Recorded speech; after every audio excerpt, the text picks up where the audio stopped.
হুজুররা যদি আজকে ব্লগ করতো, হুজুররা যদি একটা মিউজিক লাগাইতো ব্যাকগ্রাউন্ডে, হুজুররা যদি এই যে তাক বইরে এমনি ভিডিও করতে করতে ব্লগ করতে করতে আইতো, হুজুররা যদি একজনের টান দিত, 5 জন ছবি তুলতো, হুজুররা যদি ক্যাপশন লাগতো, তাইলে আজকে আপনারা হুজুররাও মানে ওই যে দেখতে পাইতেন।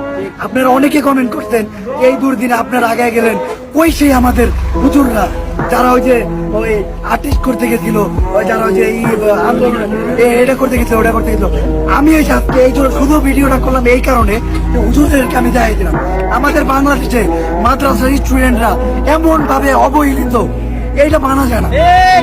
আমাদের আন্দোলনে শুধু কি আমরা এই যে টিভির স্টুডেন্টরা জয়েন করে দিলাম, আমরা কি স্কুলের স্টুডেন্টরা জয়েন করে দিলাম, আমরা কি খালি ভারতীয় স্টুডেন্টরা জয়েন করে দিলাম? মাদ্রাসার স্টুডেন্টদের অবদান কই গেল? কেউ বলছে একবার? কোন টিভি মিডিয়া প্রচার করতে পারেনি। আমি টিভি মিডিয়ার কথা বলুন, আমি নিজেই প্রচার করিনি। কারণ কি জানেন, ওইটা